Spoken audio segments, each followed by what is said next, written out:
The shimmering lights appeared in Earth's sky on a quiet Tuesday morning. At first, the world's astronomers thought they were witnessing an unusual meteor shower. They were wrong. As the lights descended through the atmosphere, they transformed into massive silver ships that dwarfed the largest human vessels. The world held its breath. Military forces around the globe raised their alert levels, but no hostile actions came from the visitors. Instead, a message was broadcast simultaneously on every communication device on Earth. People of Earth, we come in peace as representatives of the Galactic Empire. We wish to welcome you into our grand civilization. The voice was smooth, almost human-like, translated perfectly into every Earth language. The ships remained in high orbit, making no aggressive moves as Earth's leaders scrambled to respond. In Washington, D.C., General Robert Wilson stared at the massive holographic display showing the alien vessels. Something about their arrival felt too perfect, too rehearsed. He kept his thoughts to himself as the president prepared to respond to the aliens' message. The Empire's ambassador, a tall humanoid with pale blue skin named Dax, arrived in a smaller vessel at the United Nations headquarters in New York. His appearance was deliberately chosen to be non-threatening to humans, just alien enough to be different, but familiar enough not to cause panic. We offer you the greatest gift imaginable, Dax announced to the assembled world leaders. We will share our technology, our knowledge, and our resources. In return, we ask only for a small portion of your planet's natural resources and permission to establish cultural exchange centers. The offer seemed too good to be true. Advanced medical technology that could cure most diseases, clean energy systems that would end pollution, faster-than-light travel capabilities that would open up the stars to human exploration. General Wilson watched from the back of the room as world leaders practically fell over themselves to accept the deal. Only the Russian president and the Indian prime minister showed any hesitation, but even they eventually agreed when Dax demonstrated a device that could turn desert regions into fertile farmland. Within months, empire bases, or cultural exchange centers, as they called them, began appearing around the globe. The first was built outside London, a gleaming tower of impossible architecture that stretched a kilometer into the sky. Others followed in New York, Beijing, Moscow, and Delhi. The empire kept their promises, at first. They shared medical technology that eliminated cancer. They provided clean energy systems that began replacing fossil fuels. They even started training human pilots to operate some of their smaller vessels. But General Wilson noticed troubling patterns. The Empire's bases were always built near major mineral deposits or other natural resources. Their ships were constantly arriving empty and leaving full of Earth's raw materials. When questioned, Dax always had perfectly reasonable explanations about how the resources were needed for the technology they were sharing. 1 year after first contact, Wilson sat in his Pentagon office, reviewing reports about declining strategic mineral reserves near Empire bases. His computer screen suddenly flickered, displaying a message that wasn't there before. The Empire lies. We are not the first. Look deeper. He tried to trace the message's origin, but it vanished as quickly as it appeared. Wilson began quietly digging through Empire documentation that had been shared with Earth's military. Most of it was technical manuals and cultural information, but buried deep in the data, he found something disturbing. A star chart showing other civilizations that had joined the Empire. Dozens of worlds, each marked with dates of first contact and integration. Some of those worlds no longer appeared on current Empire star charts. As Wilson stared at the data, his worst fears were confirmed. The Empire's arrival wasn't random. Their script wasn't new. They had done this before, many times, to many worlds. The question was, what had happened to those missing civilizations? As night fell over Washington, Wilson made a decision. He began composing messages to trusted colleagues in other militaries around the world. If the Empire was lying about their intentions, humanity needed to be ready. In his office high above New York, Ambassador Dax smiled as he sent another report to the Empire's capital. Everything was proceeding according to plan. These humans were so eager, so trusting, just like all the others had been. He had no idea that his perfectly crafted plan was about to unravel, or that humans would prove very different from any species the Empire had encountered before. General Wilson spent 3 sleepless nights analyzing the data he'd found. Deep in the encrypted files shared by the Empire, he discovered something even more disturbing than the missing civilizations. It was a detailed timetable, spanning 50 Earth years, outlining the integration process. The Empire's true plan was ruthlessly efficient. Phase 1. Share technology to create dependency. Phase 2. Extract critical resources under the guise of trade. Phase 3. Gradually introduce chemicals into the atmosphere that would make humans docile and compliant. Final phase. Full enslavement of the population. They had already started Phase 2. Wilson called an emergency meeting in a secure underground facility beneath the Rocky Mountains. He invited only those he trusted completely. Admiral Thomas from the Navy, Air Force Commander Peters, and Dr. Lisa Wright, a brilliant physicist who had been studying Empire technology. "Look at these mineral extraction rates," Wilson said, pointing to a holographic display. "They're taking exactly what they need to cripple our industrial capacity in 20 years. These aren't cultural exchange centers. They're mining operations." Dr. Wright spoke up, her voice tense. "That's not all. I've analyzed their clean energy systems. They're slowly introducing unknown elements into our atmosphere. The effects are barely noticeable now, but in 10 years, they're terraforming Earth to suit them, not us." Admiral Thomas finished grimly. The group worked through the night, gathering evidence and making plans. They needed proof that would convince world governments, but they also needed weapons. The Empire's technology was far advanced, but they had made one crucial mistake. They had underestimated human ingenuity. Wilson appointed Dr. Wright to lead a secret research team. They would work in an abandoned missile silo, studying stolen pieces of Empire technology. Meanwhile, he and the others began quietly recruiting trusted personnel from military and intelligence agencies worldwide. Their breakthrough came when a young Empire technician, thinking he was alone, spoke into a personal recording device in his native language. Wilson's team had planted advanced surveillance equipment in all Empire facilities. The translation revealed the Empire's contempt for humans, calling them another simple species to be harvested. But the Empire had grown overconfident. They didn't notice when small pieces of their technology went missing. They didn't realize that humans were studying their weapons, their shields, their computers, and improving them. 3 months after forming his resistance group, Wilson received an urgent message from their spy in the London base. The Empire was accelerating its timeline. They had detected unusual radiation from Dr. Wright's research facility and were planning a security inspection. Wilson knew they had to act fast. He gathered his core team for an emergency meeting in an old bunker beneath Washington, D.C. As they discussed their options, Dr. Wright arrived with unexpected news. "We've done it," she announced, placing a small device on the table. "We can shut down their shields. Their technology relies on a specific energy frequency. We've found a way to disrupt it." Hope filled the room, but Wilson remained cautious. "How do we get this to world leaders? They're still under the Empire's spell." The answer came from an unexpected source. The same mysterious message system that had first warned Wilson now activated all their computers simultaneously. On the screens appeared detailed records of other worlds the Empire had enslaved. The evidence was undeniable. But their victory was short-lived. Alarms blared throughout the bunker. Empire ships were descending on major cities worldwide, dropping their pretense of peace. "They know," Wilson said grimly. "We've run out of time." Dr. Wright grabbed the shield disruptor. "Not yet. We haven't. The world leaders are gathering for the Empire's progress report tomorrow at the UN. It's our chance to show everyone the truth."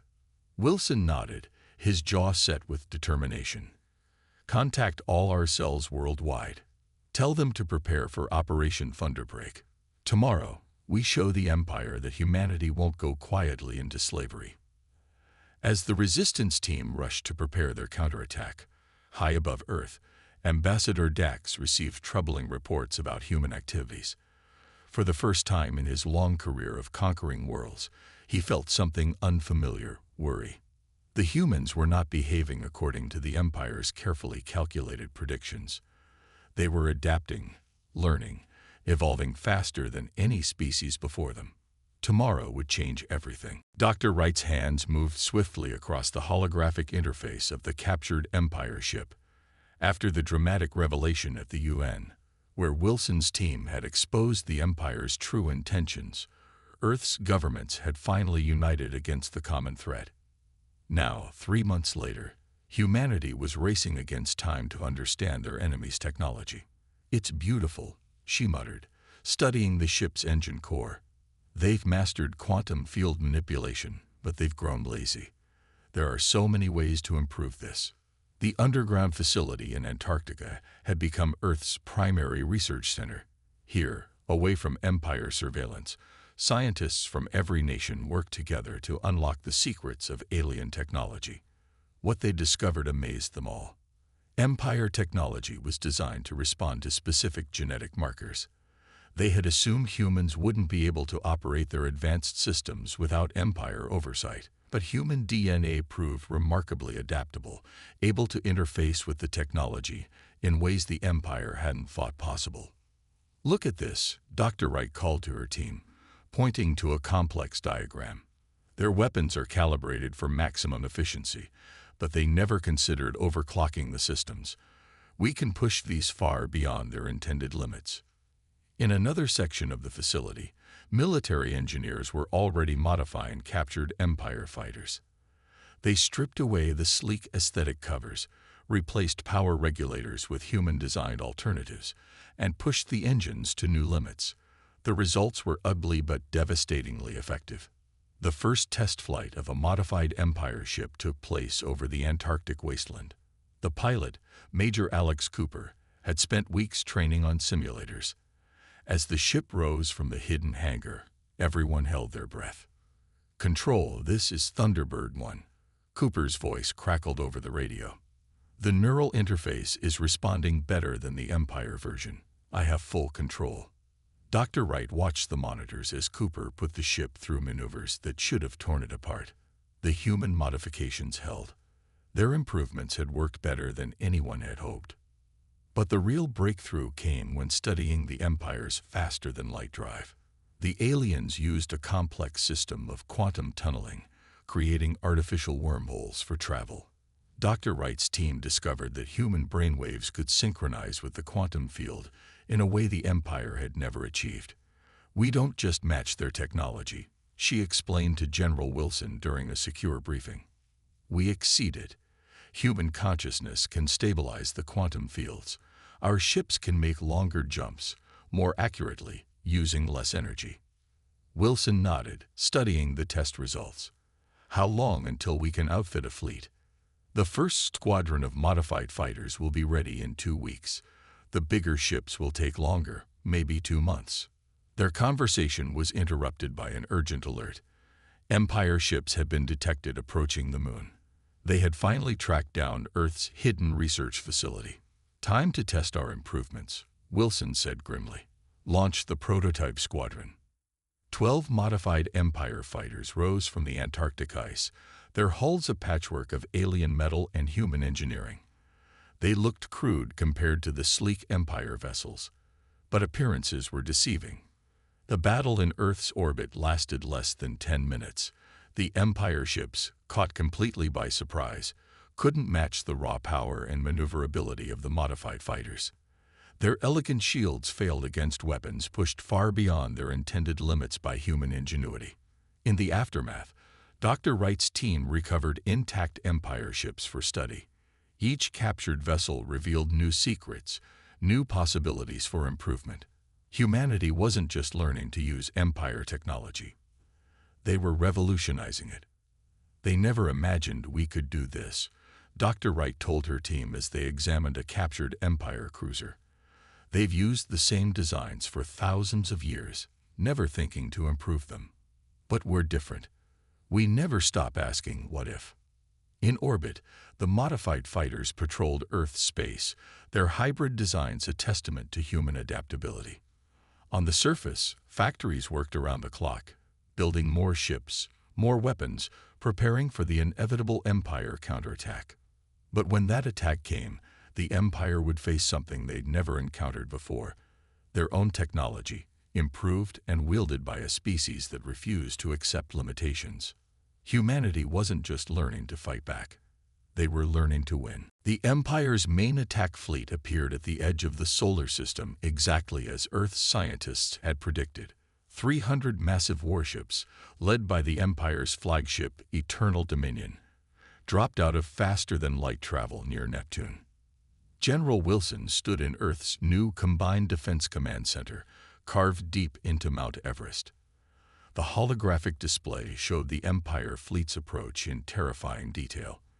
They had expected this response after destroying the Empire's advance force, but the sheer size of the attack fleet made many officers gasp. "All defense stations report ready," Commander Peters announced. "Modified shield generators are at full power over all major cities. Our orbital fleet is in position."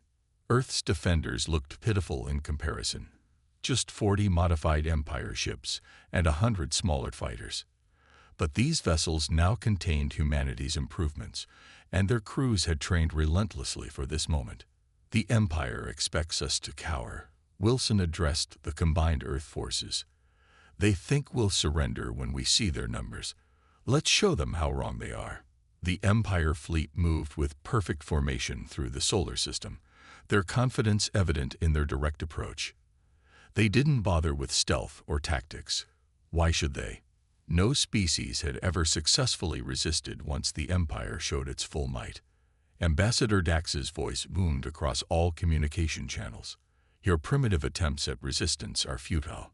Surrender now, and we will be merciful. Continue this foolish rebellion, and we will turn your world to ash." Wilson's response was simple: launch Operation Thunderbreak. Hidden bases on Mars and several asteroids suddenly revealed themselves. Hundreds of missile launchers, built in secret using modified Empire technology, opened fire simultaneously. The Empire fleet's perfect formation broke apart as they tried to raise shields against the unexpected attack. But these weren't ordinary missiles. Each one carried Dr. Wright's shield-disrupting technology. Where they struck, Empire ships' defenses flickered and failed. "All ships, attack pattern Delta," Wilson commanded. Earth's modified vessels surged forward, targeting the gaps in the Empire's formation. Their enhanced weapons tore through the suddenly vulnerable Empire ships. The Empire commanders, shocked by the effectiveness of Earth's weapons, made their first major mistake. They divided their forces, trying to deal with threats from multiple directions. This was exactly what Wilson had planned for. Earth's fighters demonstrated maneuvers that the Empire had thought impossible, their human pilots pushing the modified ships far beyond normal limits. They struck from impossible angles, their weapons significantly more powerful than the original Empire designs. The battle raged across the solar system. Empire ships, designed for elegant long-range combat, found themselves outmaneuvered by human pilots who fought with desperate creativity. The modified Earth vessels could make faster, more precise FTL jumps, appearing behind Empire ships to strike at their weakest points. High above Mars, the tide turned decisively when an Earth squadron managed to breach the flagship's defenses. The Eternal Dominion, pride of the Empire fleet, erupted in a series of explosions. Ambassador Dax's final transmission cut off mid-threat. The remaining Empire ships began to retreat, but they found their FTL drives wouldn't activate. Dr. Wright's team had deployed their latest invention, a field that disrupted faster-than-light travel across the entire solar system. To all Empire ships, Wilson broadcast, "You entered our system as conquerors. You can leave in peace or not at all. The choice is yours." One by one, the surviving Empire vessels surrendered. As Earth forces began boarding the captured ships, they discovered something unexpected. Many of the Empire's crew, especially those from conquered worlds, were eager to defect. In the aftermath of the battle, Wilson met with Earth's leaders to discuss their next move. The Empire would eventually send another fleet, but now humanity had proved itself a force to be reckoned with. "We won't wait for them to return," Wilson declared. "We take the fight to them, not for revenge, but for all the worlds they've enslaved." As salvage teams worked to recover technology from the battle debris, Dr. Wright's team made another stunning breakthrough. The captured Empire ships contained coordinates and security codes for dozens of Empire worlds.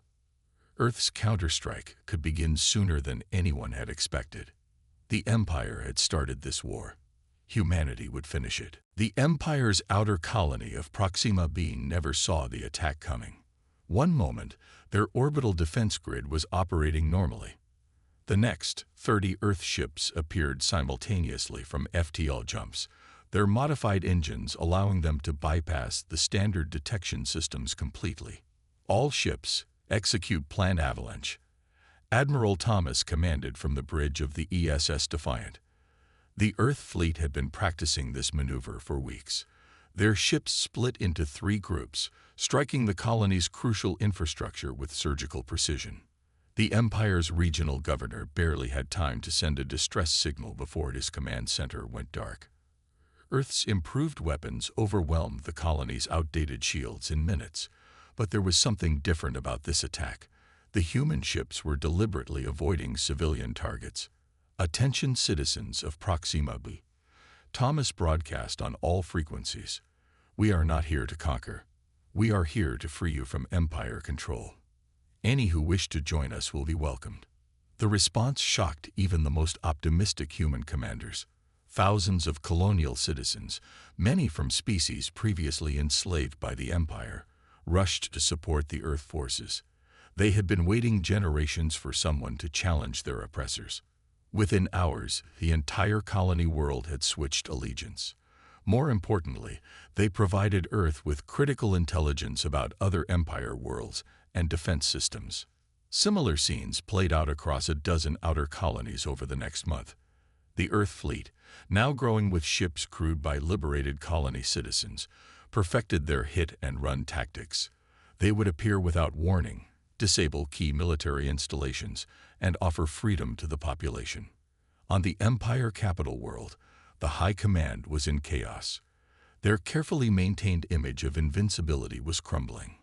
Reports flooded in of colonies declaring independence, of Earth ships appearing and disappearing like ghosts, using FTL capabilities that shouldn't be possible. "These humans," one Empire commander raged, "they don't fight according to any rational doctrine. They modify our perfect designs. They take foolish risks. They ignore centuries of established military protocol." But the Empire's biggest mistake was underestimating how quickly other species would embrace humanity's rebel cause. Every liberated world added new ships, new crews, and new innovations to the growing fleet. Former Empire scientists, freed from stifling regulations, eagerly worked alongside human engineers to improve their vessels further. Dr. Wright, now coordinating technology development from a secret base on one of the freed colonies, made a remarkable discovery. The Empire had been suppressing technological advancement across the galaxy for centuries, forcing all worlds to use their approved designs. "They're afraid of change," she explained to Wilson during a secure transmission. "Their entire society is built on the idea that they've achieved perfection. They can't handle the fact that their technology can be improved." The humans' guerrilla tactics proved devastating. Small squadrons would appear in Empire systems, strike crucial targets, and vanish before reinforcements could arrive. The Empire's massive fleets proved useless against an enemy that refused to engage in traditional battles.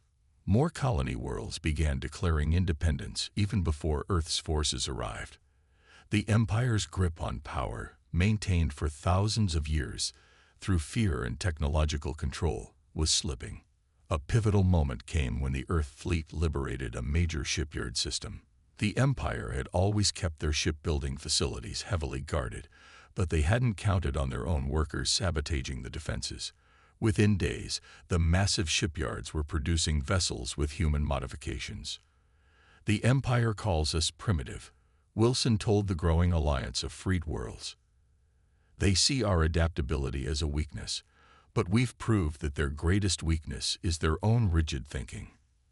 As the rebellion spread, the Empire tried desperately to adapt, but centuries of believing in their own superiority had left them unable to innovate.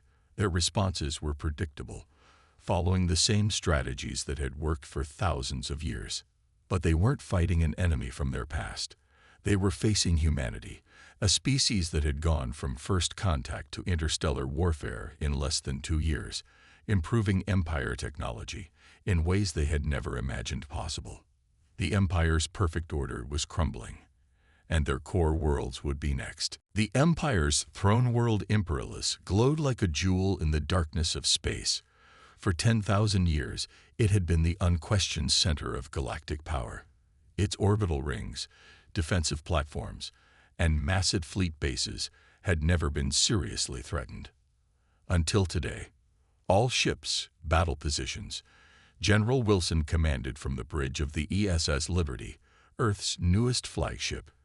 Around him, the largest fleet ever assembled outside of Empire control moved into attack formation. 500 vessels, crewed by humans and liberated species alike, all equipped with humanity's improved versions of Empire technology. The Empire's own defense fleet was even larger, nearly 1,000 ships. But numbers weren't everything, as humanity had proved repeatedly over the past year of rebellion. "Remember," Wilson broadcast to all ships, "we target military and government facilities only. No civilian casualties. We're here to end tyranny, not become tyrants ourselves." The battle began with a tactic the Empire still hadn't learned to counter. The entire human fleet jumped simultaneously, their improved FTL drives letting them appear precisely where the Empire's defense grid was weakest. Before the Empire ships could react, waves of shield-disrupting missiles struck their formations. "Their patterns haven't changed," Admiral Thomas noted from her command post, "still using the same defensive formations they've used for centuries." The Empire fleet tried to respond with their standard tactics, forming perfect geometric patterns for maximum firing efficiency. But humanity had studied these patterns, found their weaknesses, and designed specific counters for each one. Earth ships darted between the larger Empire vessels, their enhanced engines allowing maneuvers that the Empire had deemed impossible and thus never defended against. Modified weapons fired at frequencies that bypassed standard Empire shields. On Imperialis below, the Empire's high command watched in horror as their perfect defenses crumbled. They had ruled the galaxy through technological superiority, but now their own technology was being used against them in ways they had never imagined. "Impossible," the Empire's Grand Admiral shouted as another defensive line collapsed. "These primitives cannot defeat us. We are perfection." But humanity's greatest weapon wasn't their modified ships or improved weapons. It was their willingness to try new things, to take risks, to ignore impossible, and find ways to make things work. The battle reached its turning point when Dr. Wright's latest invention was unveiled. A massive pulse of energy rippled out from the human fleet, temporarily disrupting every piece of Empire technology in the system. In those few crucial minutes, while Empire ships drifted powerless, the human fleet struck decisively. "All ships, execute final strike," Wilson commanded. The human fleet split into precisely coordinated attack groups, each targeting specific defensive installations. Empire ships, their crews still struggling to restore power, could only watch. The pride of Imperialis, the Empire's massive flagship and symbol of their power, fell to a concentrated attack from ships crewed by 5 different species working together. As it exploded, the Empire's remaining defenders began surrendering. Wilson led the final assault on the Imperial Palace himself. The Empire's rulers, who had commanded the galaxy for millennia, were found hiding in bunkers deep beneath the surface. They couldn't understand how their perfect system had been defeated so completely. You had thousands of years to perfect your technology, Wilson told the captured Empire leadership, but you forgot the most important thing: the drive to keep improving, to find better ways, to adapt and grow. As news of the Empire's fall spread across the galaxy, celebrations erupted on hundreds of worlds. Species that had been enslaved for generations were finally free. The rigid order that had suppressed innovation and creativity for millennia was broken. In the Imperial Palace's Grand Hall, representatives from Earth and all the liberated worlds gathered to discuss the future. The Empire's rule was over, but the galaxy still needed leadership and organization. Wilson looked out over the assembled beings, humans standing alongside dozens of alien species, all working together. The Empire had brought them all together, though not in the way they had intended. The age of the Empire was over. The age of cooperation and innovation was about to begin. 1 month after the Empire's fall, representatives from over 500 worlds gathered in the former Imperial Palace. The massive chamber, once a symbol of Empire dominance, now buzzed with the excited conversations of dozens of different species discussing their shared future. General Wilson stood at the simple wooden podium that had replaced the Empire's ornate throne. The change was symbolic. No more rulers elevated above others, no more claims of superiority. Behind him, Dr. Wright and Admiral Thomas sat with representatives from the formerly enslaved worlds. "We didn't fight this war for conquest," Wilson addressed the assembly. "We fought for freedom. Now we must ensure that freedom lasts."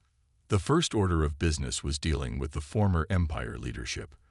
Unlike their predecessors, humanity didn't believe in execution or eternal imprisonment.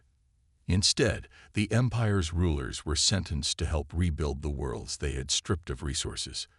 Dr. Wright presented the Assembly's next major decision. The Empire hoarded technology, keeping many worlds deliberately underdeveloped. "We propose sharing all technological knowledge freely among member worlds." The vote was unanimous. Centuries of restricted technology access ended with a single decision. Teams of human and alien scientists began working together, combining their knowledge and different perspectives to solve problems the Empire had declared impossible. The former Empire shipyards, now freed from rigid design restrictions, began producing vessels that incorporated innovations from dozens of species.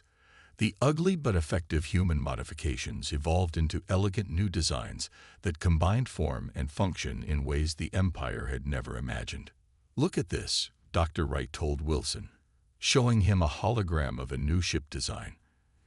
The engine systems use human FTL improvements, structural principles from the Centaurians, and energy distribution methods from 3 other species. It's better than anything any of us could have created alone.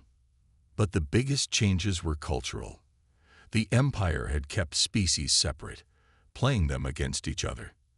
Now, mixed crews became common on ships and stations throughout the galaxy. Different species learned from each other, shared ideas, and built something new together. Wilson watched from the palace balcony as teams from Earth worked alongside former Empire citizens to dismantle the massive monuments to Empire power. In their place, they were building parks and public spaces where all species could gather. The Empire believed in perfect order, Admiral Thomas said, joining him. "They saw the galaxy as something to be controlled. We see it as something to be explored." The new Galactic Federation took shape around 3 core principles: freedom of development, shared knowledge, and mutual defense. Any world could join or leave freely. Technology and resources were shared openly, and all members pledged to defend each other against any future threats. 6 months after the Empire's fall, the first joint exploration mission launched. A ship crewed by humans and 4 other species set out to explore beyond the Empire's former borders. The Empire had restricted exploration, fearing what they might find. The Federation embraced it. In the former Imperial archives, now open to all, researchers discovered star charts showing hundreds of systems the Empire had never contacted. They had avoided these regions, fearing species that might challenge their power. Now these became the Federation's first diplomatic missions. 1 year to the day after the Empire's defeat, Wilson stood again before the Galactic Assembly. The chamber looked very different now. The Empire's stark uniformity replaced by a vibrant mix of species and cultures. "A year ago, we overthrew an empire that had ruled for 10,000 years," he said. "They believed they had achieved perfection. But we've proven that true perfection isn't a fixed point. It's the constant drive to improve, to learn, to grow. Together, we're building something better than an empire. We're building a future." As if to emphasize his words, a message arrived from the exploration fleet. They had made contact with a new species, one the Empire had deemed too primitive to contact. The species had already been invited to send representatives to the Federation. The galaxy was changing, growing, evolving. The Empire's perfect order had been replaced by something more chaotic, but infinitely more alive. And humanity, the species that had sparked this change, was proud to be just one part of this new galactic community. The stars were no longer a realm to be ruled, but a frontier to be explored together.